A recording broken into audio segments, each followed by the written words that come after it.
A paz do Senhor Jesus, a todos os irmãos que me ouvem.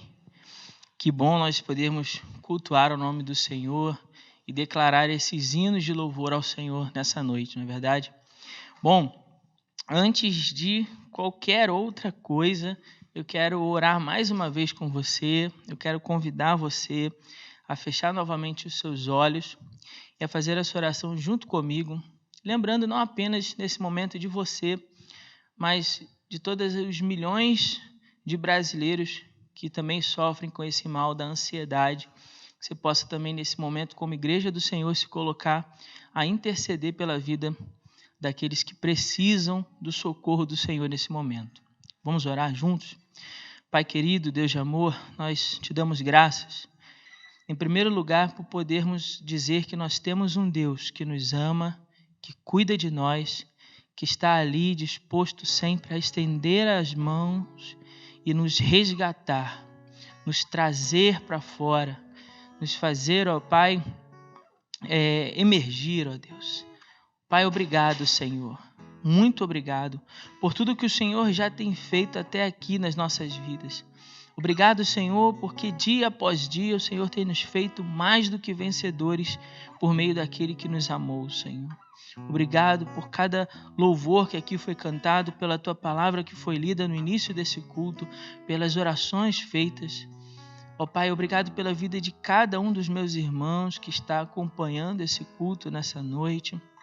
Ó Deus querido, em nome de Jesus, que aonde essa palavra, a Tua palavra chegar, ó Deus, possa penetrar nos corações e, ó Deus, que nessa noite, ao sondar as nossas mentes e os nossos corações, o Senhor possa nos encontrar como uma boa terra, aonde a boa semente da Tua palavra é em nós semeada. E uma vez semeada em nós, a Tua palavra produz fruto e muito fruto para a glória do Teu nome, Senhor. Ó Deus querido, em nome de Jesus, que a Tua palavra possa trazer cura para as nossas almas nessa noite. Ó Deus, eu peço uma bênção toda especial pela vida, ó Deus, daqueles que nesse momento se encontram em aflição, em angústia, ansiosos, ó Deus, pelo porvir.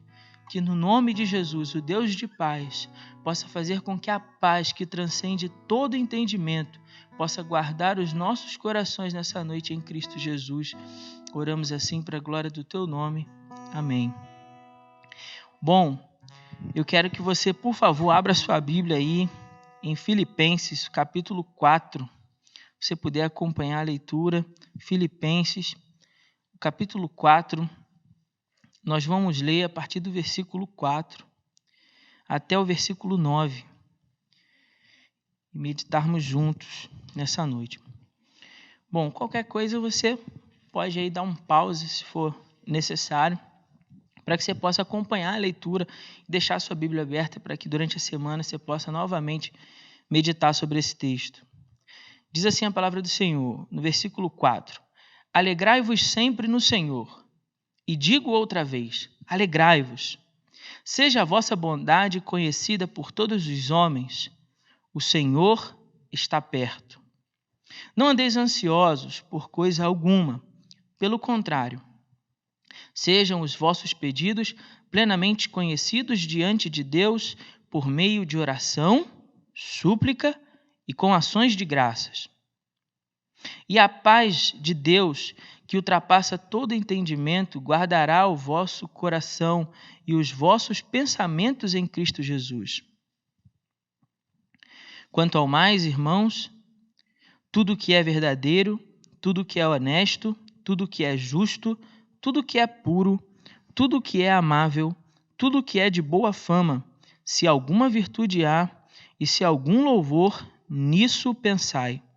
O que aprendeste, recebestes, ouvistes e vistes em mim, tudo isso praticai, e o Deus de paz estará convosco. Amém? Bom, antes de nós mergulharmos nesse texto de uma maneira bem detalhada aqui e propor, à luz dessa palavra que nós acabamos de ler, alguns ensinamentos que nos ajudem a superar esse mal da ansiedade, como esse é um assunto muito complexo e que tem aí um caráter técnico, científico, que tem sido estudado, né, com muita frequência nos últimos tempos, eu quero pedir a sua licença para fazer 2 observações. A primeira é que primeiro eu vou ler aqui algo que escrevi, fazendo com que você possa enxergar primeiro a ansiedade de um ponto de vista mais científico, mais técnico.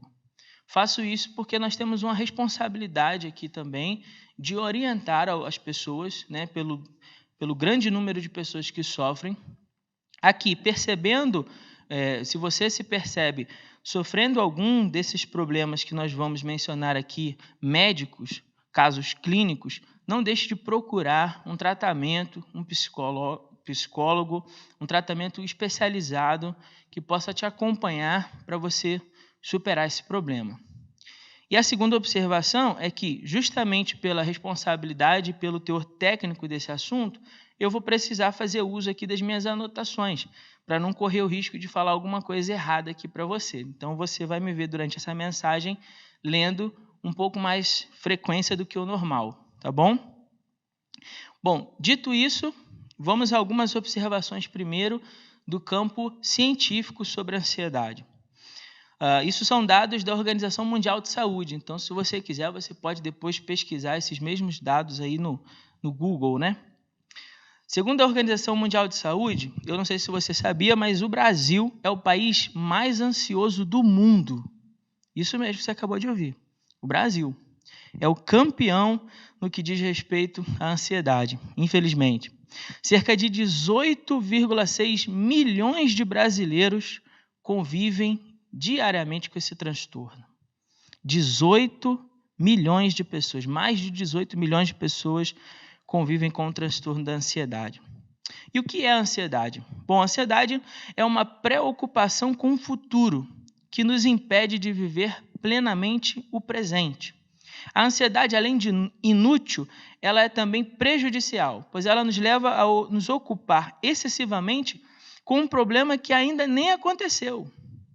Então você passa muito tempo pensando e mergulhado no problema que ainda nem é, de fato, ali real. Já foi provado, né, pelos cientistas, pelos psicólogos, que mais de 70% das coisas com as quais nos preocupamos diariamente, elas nem sequer chegarão a acontecer. Mas a ansiedade nos faz antecipar esses problemas fictícios e nos levam a sofrer por eles hoje, no presente, como se eles já estivessem acontecendo.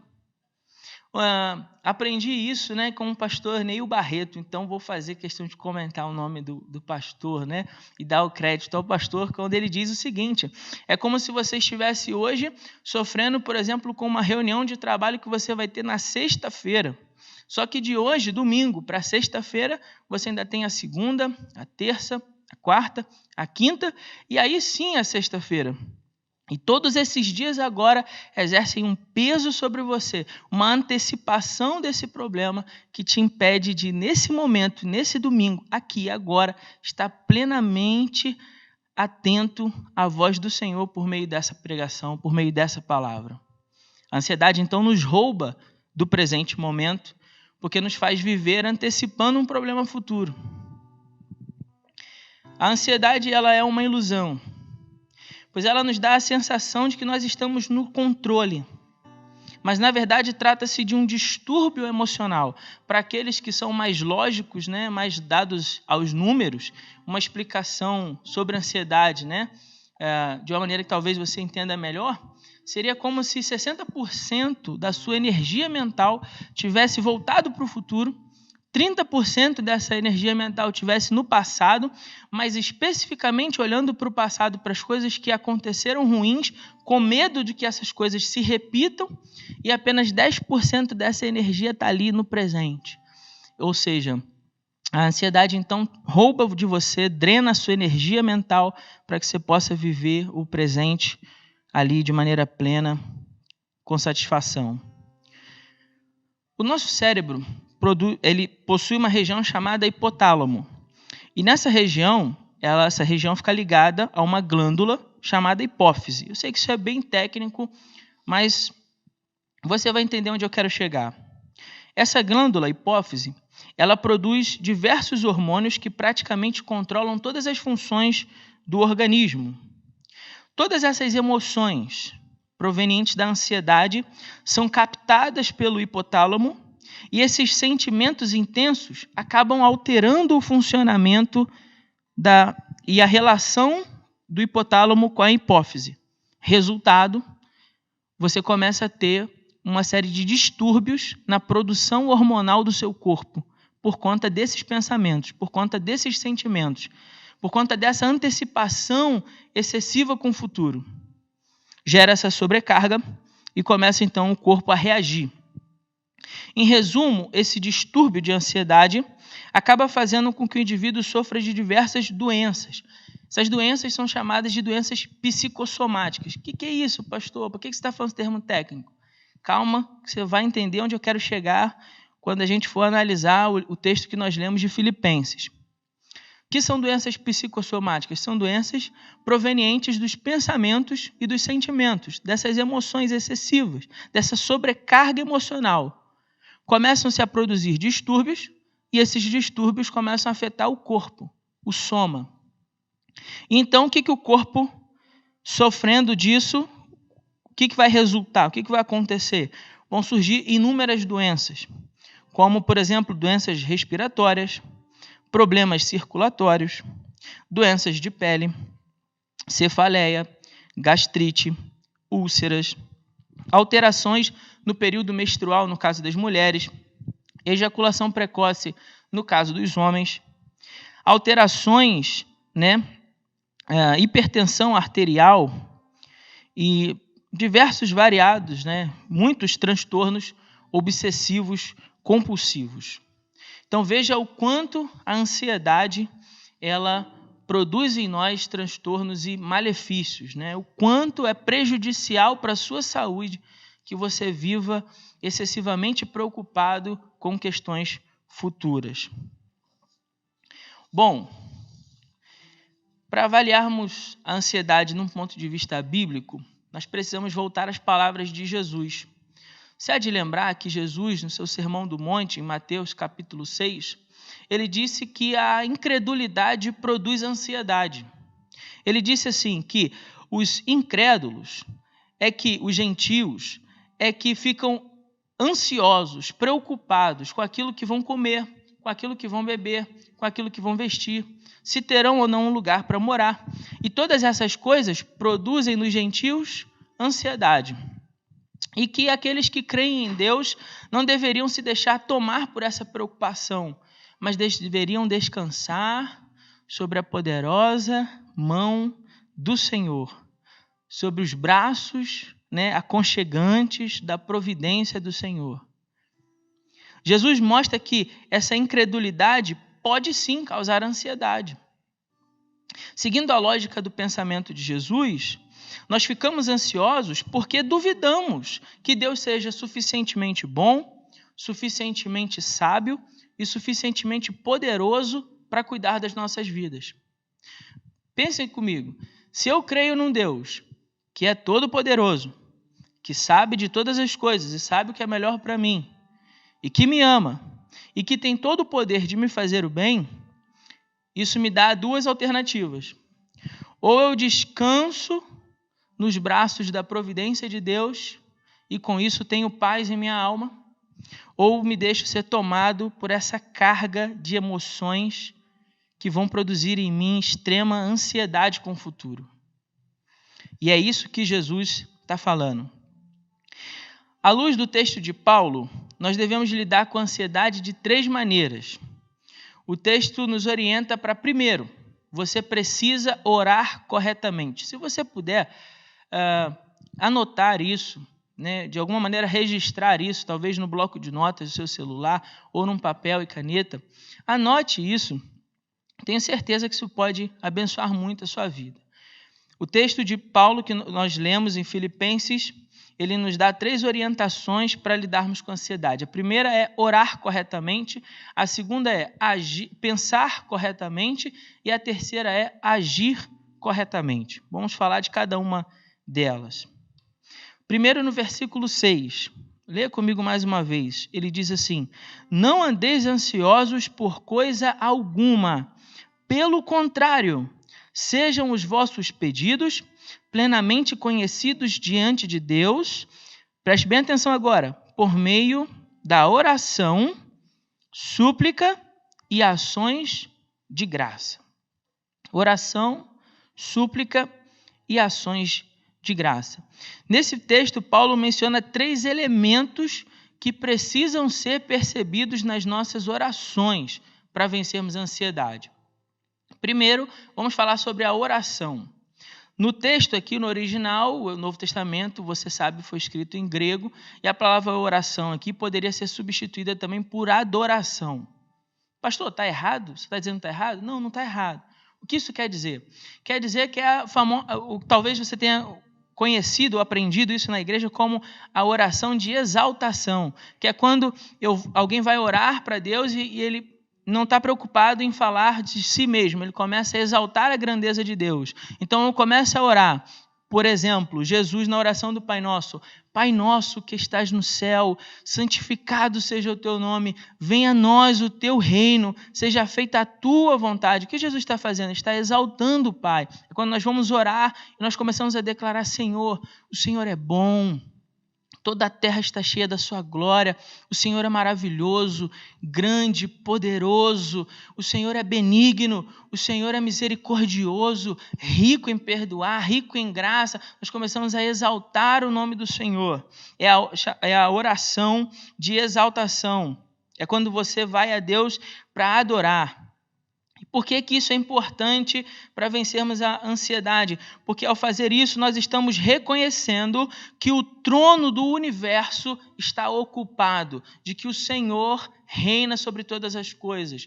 Nós reconhecemos o governo, o domínio do Senhor sobre todas as coisas. E se eu reconheço isso, se eu creio nisso, que há um Deus, que nós não estamos aqui nesse mundo por mera obra do acaso ou como um capricho da natureza, como eu falei hoje pela manhã, se eu reconheço isso, estou aqui porque existe um Deus criador que me criou, que me formou e que cuida de todas as coisas, então eu posso descansar que Ele lá está cuidando de tudo. Ele está observando e Ele está com a sua mão poderosa e de maneira sábia cuidando de todas as coisas. Depois Paulo fala sobre a súplica. E o que é a súplica? A súplica é um pedido insistente e humilde. É quando nós vamos a Deus para pedir aquilo que nós realmente precisamos.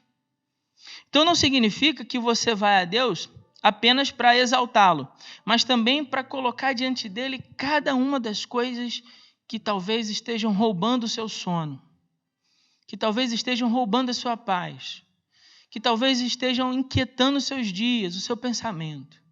E então você vai diante de Deus e começa a falar para Ele: Senhor, essa situação, e você especifica a situação, e você diz: Senhor, isso está acontecendo, Senhor. E eu não estou conseguindo lidar com isso, Senhor. E eu não tenho forças em mim mesmo para resolver essa situação. Senhor, me ajuda. Pai, cuida de mim. Eu estou precisando disso, disso. E de maneira humilde, com o coração contrito, você coloca para Deus cada uma das tuas necessidades. Vou lembrar você o texto que nós lemos aqui no início do culto, lido pelo nosso irmão Renato. 1 Pedro 5, versículo 7 vai dizer: lançando sobre Ele toda a nossa ansiedade. Por quê? Porque Ele tem cuidado de nós. Porque Deus tem cuidado de nós. E é por isso que você deve, na sua oração, apresentar a Deus tudo aquilo que está aí dentro do seu coração. A Bíblia também diz em Jeremias, capítulo 29, versículo 11, que Deus tem planos de nos fazer o bem e não o mal, para nos dar um futuro e uma esperança. A Bíblia também vai dizer que aquele que pede, recebe. O que busca, encontra. E o que bate, vê a porta se abrir. E é exatamente por isso que você não pode ter medo de chegar diante de Deus e abrir o coração e dizer o que está aí no seu coração que você precisa. O que é que está incomodando o teu coração, está roubando a sua paz, que você precisa colocar diante de Deus nessa noite, para que a paz do Senhor, então, possa tomar a sua mente e o seu coração. Paulo também vai dizer que nós precisamos orar com ações de graças. E dar graças a Deus por tudo que Ele nos fez, por tudo que Ele nos faz, é um poderoso remédio para combater a ansiedade. Ao agradecermos a Deus por cada uma das coisas que Ele tem feito em nossas vidas, nós nos conscientizamos do quanto nós já temos sido abençoados. Quando você, na sua oração, além de exaltar a Deus e de pedir a Deus o que você precisa, você também agradece por cada uma das suas bênçãos. E aqui deixa eu compartilhar com você algo muito legal que eu aprendi há uns anos atrás com uma irmã, né? Irmã Vânia, se estiver assistindo esse vídeo aqui, que Deus te abençoe. Isso que você ensinou naquele dia abençoou muito a minha vida. E ela brincou conosco numa vigília, né? Alguns irmãos, e disse assim, muitas vezes nós pedimos a Deus no varejo e agradecemos no atacado, né? A gente pede, na hora de pedir a Deus, a gente especifica cada coisa que precisa. Na hora de agradecer, Senhor, muito obrigado por todas as tuas bênçãos. Pronto, esse foi o agradecimento. Só que isso nos impede de perceber a grandeza do quanto nós já temos sido abençoados. Veja se nós tivéssemos o costume de especificamente dizer para Deus, Senhor, obrigado porque hoje eu tive louças na minha casa para lavar.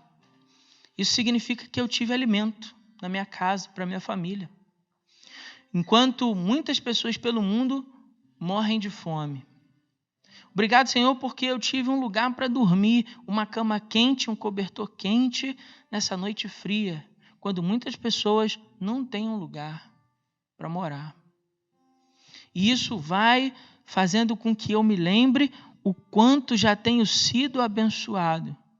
E isso vai então se tornando um remédio, um bálsamo para a minha alma, com relação a todas essas expectativas excessivas sobre o futuro. Ter o hábito de agradecer por cada uma das bênçãos que nós recebemos ajuda a construir na nossa mente verdadeiras galerias de troféu. Os irmãos aqui da PIB já me ouviram falar disso, né? Mas deixa eu repetir aqui para quem não sabe disso aprender hoje aqui. O que são essas galerias de troféu? É quando você começa a guardar na sua memória todas as vitórias que o Senhor já te deu.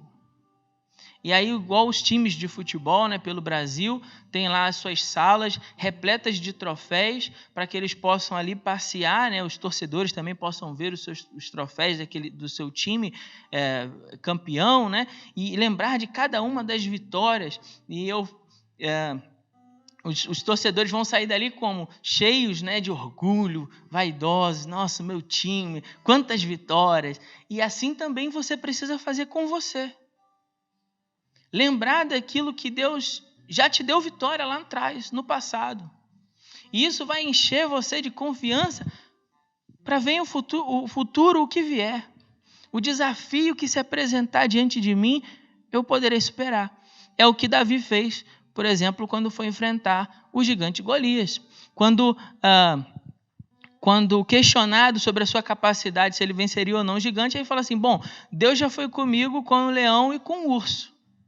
Então, esse gigante é mais um que vai entrar na minha galeria de troféus. E você conhece a história, sabe como ela termina. Assim também, quando nós damos graças a Deus, nós estamos com isso construindo uma verdadeira galeria de troféus que nos ajudem a vencer o futuro. O que mais o apóstolo nos ensina?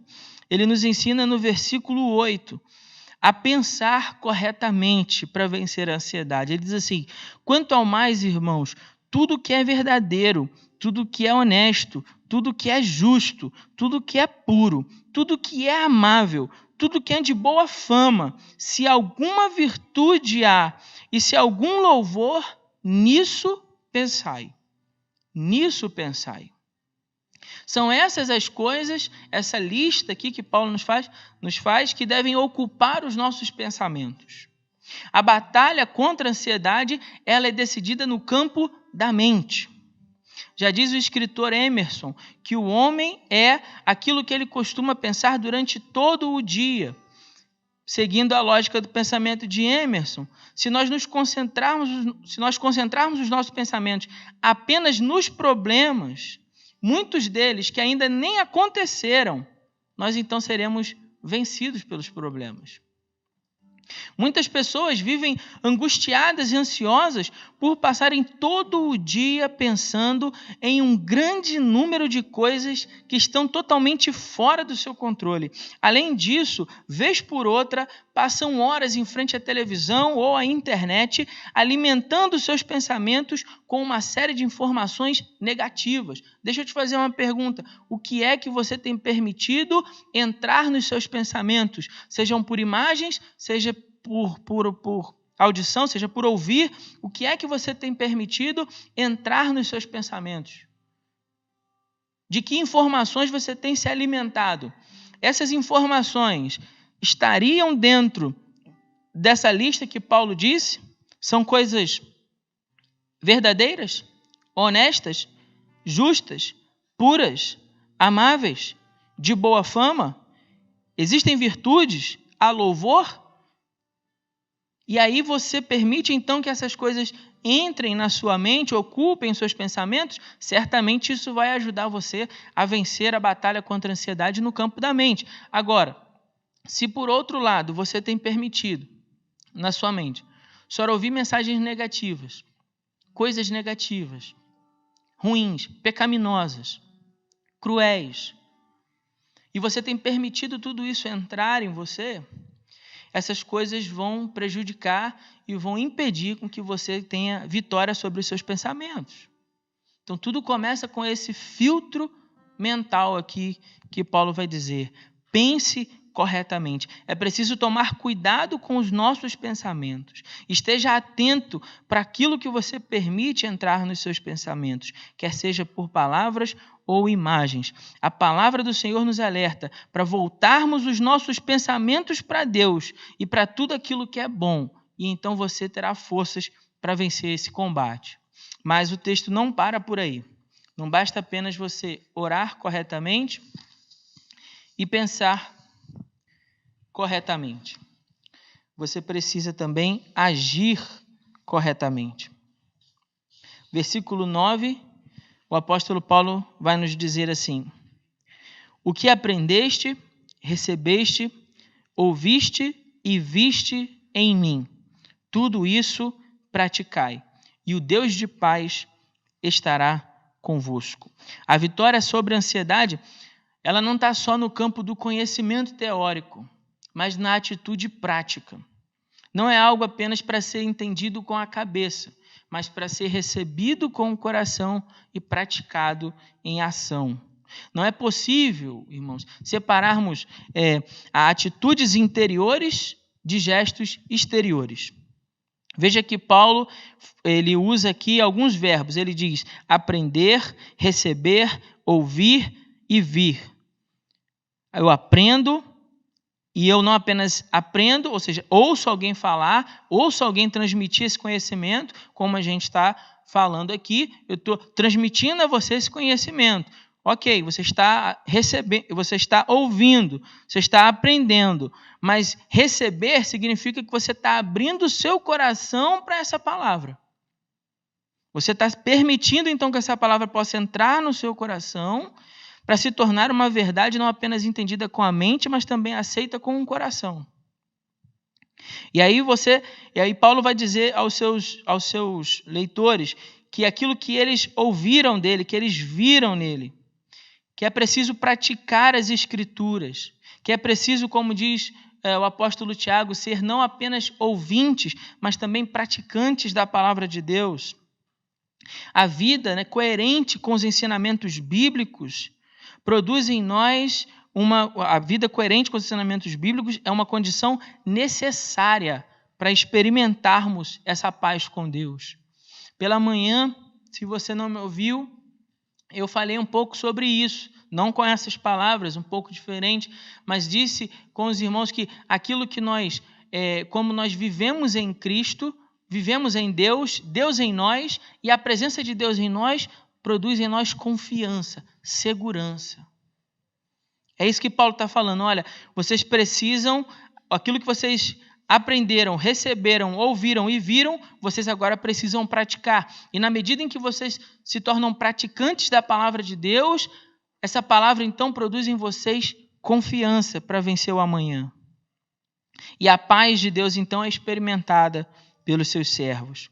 O exercício constante dos ensinamentos da palavra de Deus em nossa vida diária se torna uma grande ferramenta para ajudar a fixar a nossa atenção nas coisas do alto, naquilo que provém de Deus, naquilo que nos trará um benefício real.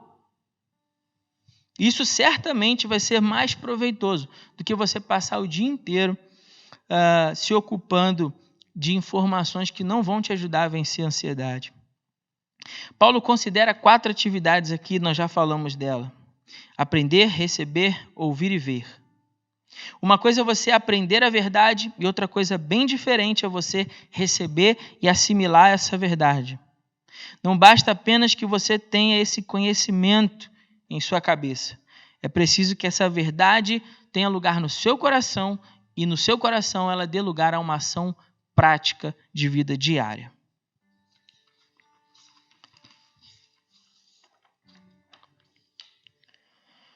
Quando nós, então, oramos corretamente, pensamos corretamente e passamos a agir corretamente, fica mais fácil vencer a ansiedade, meu irmão.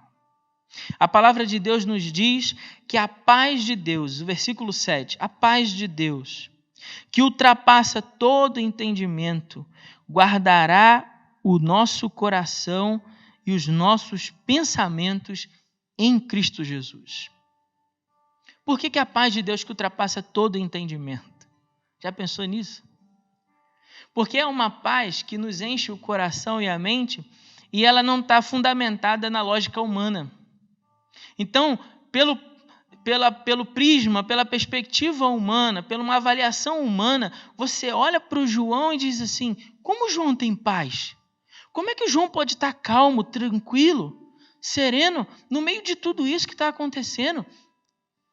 Tem uma confusão enorme em volta do João. Por que o João tem essa paz?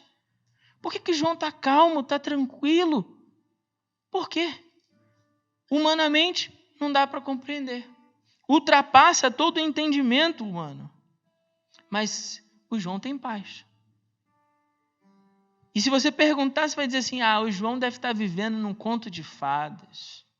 O João deve ser um desses alienados. Um desses bíblias que andam por aí, que só quer saber de igreja. Não é isso não, irmão. O João não é nenhum alienado, não é nenhum... Além de, sim, crer na Bíblia e andar com o Senhor, mas é porque a paz, o Deus de paz, guarda sua mente e o seu coração. Significa que os problemas, então, desaparecerão, pastor? É isso que você está dizendo? Não é isso que eu estou dizendo. Eu espero que você não tenha entendido isso. Eu estou dizendo que a paz aqui não se refere apenas à ausência de conflitos, mas é a paz que desfruta aquele que tem certeza do cuidado, da provisão de Deus, do Jeová Jirê, do Deus que proverá todas as suas necessidades. Do Deus que proverá tudo aquilo que ele precisar na sua caminhada, ainda que o futuro apresente grandes desafios, grandes problemas, ele sabe que pode confiar em Deus. Que ele tem um Deus com quem ele pode contar. Ele tem um Deus grande, poderoso, maravilhoso, misericordioso, que cuida dele, que guarda ele, que tem planos de lhe fazer o bem e não o mal, de dar um futuro, uma esperança, de guardar a sua vida por toda a eternidade. Ele confia nesse Deus. E então a paz supera os problemas e as adversidades ao seu redor para guardar o seu coração e a sua mente. A tranquilidade que experimenta aquele que possui a certeza que Deus está no controle de todas as coisas. A paz do Todo-Poderoso. A paz do Jeová Shalom. O Deus de paz, como diz no hebraico. Veja que em muitos momentos você vê no Velho Testamento o Deus de paz, o Jeová Shalom, sendo invocado, mas os judeus ali estão em momentos de guerra, de conflito, de crise. Como pode? Eles estão declarando palavras de louvor e exaltação ao Jeová Shalom. Se está uma guerra acontecendo, é porque o Jeová Shalom, o Deus de paz, não é o Deus da ausência de conflitos, é o Deus que traz a paz em meio aos conflitos que nós enfrentamos. É o Deus que põe ordem na desordem que está o nosso coração e os nossos pensamentos.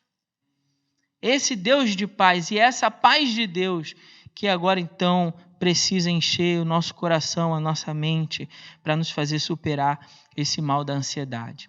Bom, que Deus te abençoe com essa palavra, que essa palavra possa encontrar morada aí no seu coração, que você possa refletir em tudo aquilo que foi dito aqui nessa noite e essas palavras possam te ajudar a enfrentar o dia a dia, as dificuldades que você tem enfrentado nesse momento, que no nome de Jesus, a minha oração é que esse Deus de paz, Jeová Shalom, possa então tomar a sua mente, o seu coração nessa noite, te dar uma noite de descanso, como você já não tem há muito tempo. Você diz assim, de fato, Deus está cuidando de todas as coisas.